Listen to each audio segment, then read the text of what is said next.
ओम श्री सांब शिवाय नमः। अथ त्रिंशोऽध्यायः।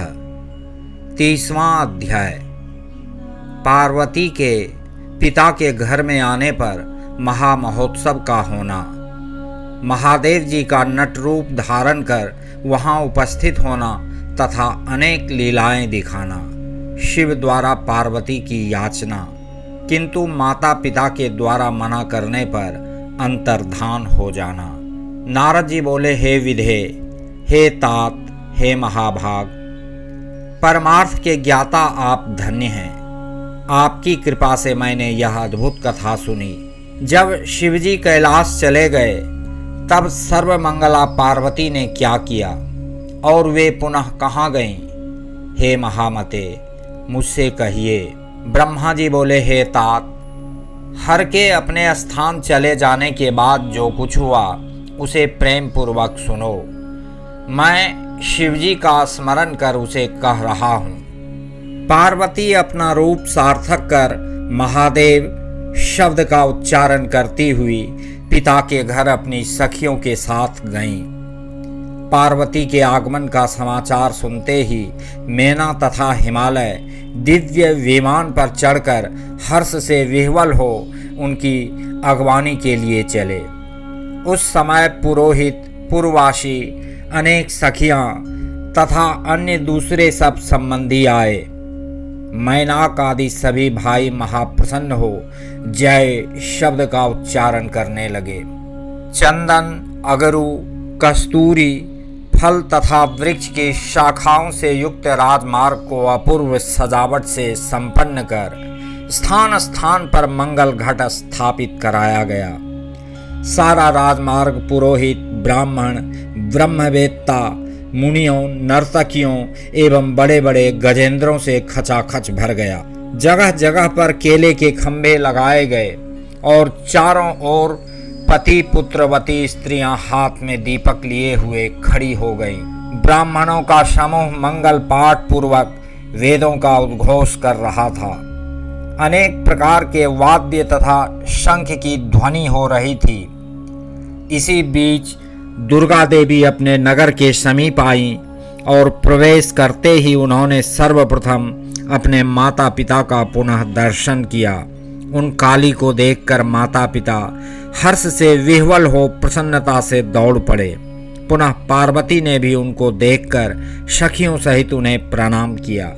माता पिता ने आशीर्वाद देकर काली को अपनी गोद में ले लिया और हे वत्से इस प्रकार उच्चारण कर स्नेह से विह्वल हो रोने लगे। तदनंतर इनके अपने सगे संबंधियों की स्त्रियों ने तथा अन्य भाई आदि की पत्नियों ने भी प्रीति पूर्वक पार्वती का दृढ़ आलिंगन किया और उन्होंने कहा, तुमने कुल को तारने का कार्य भली भांति संपन्न किया। तुम्हारे इस सदाचरण से हम सभी पवित्र हो गईं। इस प्रकार गिरिजा की प्रशंसा कर सभी लोगों ने उन्हें प्रणाम किया और चंदन तथा उत्तम पुष्पों के द्वारा प्रसन्नता से उनका पूजन करने लगे। उसी समय विमानों में बैठे हुए देवगण भी आकाश से फूलों की वर्षा करने लगे और पार्वती को नमस्कार कर स्तोत्रों से उनकी स्तुति करने लगे।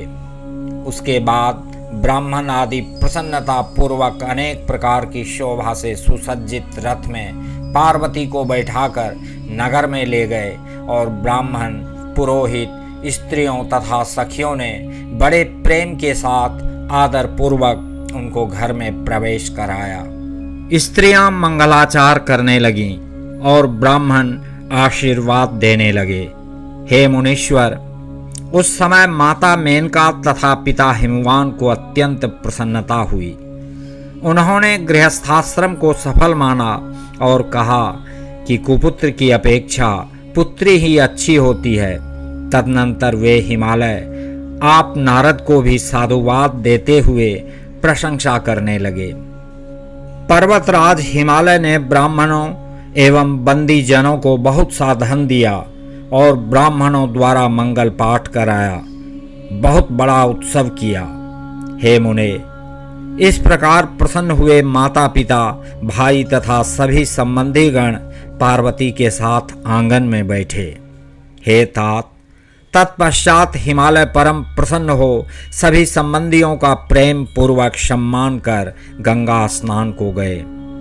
उसी समय लीला करने में तत्पर भक्त वत्सल भगवान शंकर सुंदर नाचने वाले नट का रूप धारण कर मेनका के समीप पहुँचे। वे बाएं हाथ में श्रृंगी, दाहिने हाथ में डमरू तथा पीठ पर गुदड़ी धारण करके रक्त वस्त्र पहने हुए थे। नृत्य गान में प्रवीण वे शिवजी मैना के आंगन में बड़ी प्रसन्नता के साथ अनेक प्रकार का मनोहर नृत्य एवं गान करने लगे। वे सुंदर ध्वनि से श्रृंगी तथा डमरू बजाने लगे और नाना प्रकार की मनोहर लीला करने लगे। उस लीला को देखने के लिए सभी नगर निवासी स्त्री पुरुष बालक तथा वृद्ध सहसा वहां आ गए। हे मुने, उस मनोहर नृत्य को देखकर एवं गीत को सुनकर सभी लोग तथा मैना भी अत्यंत मोहित हो गईं। त्रिशूल आदि चिन्ह से युक्त एवं अत्यंत मनोहर रूप धारण करने वाले उस नट को देखकर पार्वती भी उन्हें हृदय से शंकर जानकर मूर्छित हो गईं। विभूति से विभूषित होने के कारण अत्यंत मनोहर अस्थि माला से समन्वित त्रिलोचन, देदीप्यमान मुखमंडल वाले, नाग का यज्ञोपवीत धारण किए हुए, गौरवर्ण, दीनबंधु, दयासागर, सर्वथा मनोहर और वर मांगो, इस प्रकार कहते हुए उन हृदयस्थ महेश्वर को देखकर पार्वती ने उन्हें प्रणाम किया और मन में वर मांगा कि आप ही हमारे पति हों। इस प्रकार हृदय से पार्वती को प्रीति पूर्वक वर देकर शिवजी अंतर्धान होकर पुनः भिक्षुक का रूप धारण कर नृत्य करने लगे। तब उस नृत्य से प्रसन्न होकर मैना सोने के पात्र में बहुत सारे रत्न रखकर बड़े प्रेम से उस भिक्षुक को देने के लिए गईं, किंतु भिक्षुक ने उन्हें स्वीकार नहीं किया और भिक्षा में शिवा को मांगा तथा पुनः नृत्य गान करने लगे। मैना भिक्षुक के वचन को सुनकर विस्मित हो क्रोध से भर गईं। वे भिक्षुक की भर्त्सना करने लगीं और उन्होंने उसे बाहर निकालने की इच्छा की। इसी समय हिमालय भी गंगा जी से आ गए और उन्होंने नर की आकृति वाले भिक्षुक को आंगन में स्थित देखा। मैना द्वारा सभी बातों को जानकर हिमालय को बड़ा क्रोध आया। उन्होंने भिक्षुक को घर से बाहर निकालने के लिए अपने सेवकों को आज्ञा दी, किंतु हे मुनिषत्तम, प्रलयाग्नि के समान जलते हुए तेज से अत्यंत दुस्सह उस भिक्षुक को बाहर निकालने में कोई भी समर्थ नहीं हुआ। हे तात, उस समय अनेक लीलाओं में प्रवीण उस भिक्षुक ने पर्वतराज हिमालय को अपना अनंत प्रभाव दिखाया। हिमालय ने देखा कि वह भिक्षुक तत्क्षण किरीट, कुंडल, पीतांबर तथा चतुर्भुज रूप धारण कर विष्णु के स्वरूप में हो गया है।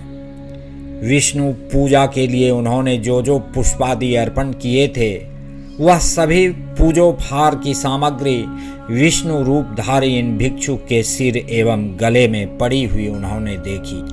तत्पश्चात गिरिराज ने देखा कि उस भिक्षुक ने रक्त वर्ण होकर वेदों के सूक्तों का उच्चारण करते हुए चतुर्भुज जगत स्रष्टा ब्रह्मा का रूप धारण कर लिया है। पुनः गिरीश्वर ने एक क्षण बाद देखा कि वह जगत चक्षु सूर्य के रूप में परिवर्तित हो गया। इस प्रकार उन्होंने क्षण क्षण में रूप बदलकर कौतुक करते हुए उस भिक्षुक को देखा। हे तात, तत्पश्चात हिमालय ने देखा कि वह भिक्षुक अद्भुत रूप धारण किए हुए रुद्र हो गया है, जो पार्वती सहित परम मनोहर अपने तेज से प्रकाशित। तदनंतर उन्होंने निराकार, निरंजन, निरूपाधि, निरीह, परम अद्भुत तेज स्वरूप में परिवर्तित होते हुए उस भिक्षुक को देखा। इस प्रकार जब हिमालय ने उस भिक्षुक के अनेक विस्मयकारक रूप देखे, तब वे आनंद युक्त होकर आश्चर्य में पड़ गए। उसके बाद पुनः भिक्षुक रूपधारी उन सृष्टिकर्ता शिवजी ने हिमालय से दुर्गा की याचना की और कुछ नहीं मांगा, किंतु शिव माया से मोहित होने के कारण हिमालय ने उसे स्वीकार नहीं किया। भिक्षुक ने भी और कुछ ग्रहण नहीं किया और वहीं अंतर्धान हो गया। तब मैना और शैलराज को ज्ञान हुआ कि प्रभु शंकर जी हम दोनों को वंचित कर अपने स्थान को चले गए। इस बात का विचार करके उन दोनों को दिव्य सर्वानंद प्रदायिनी तथा परम मोक्ष देने वाली पराभक्ति शिवजी में उत्पन्न हो गई।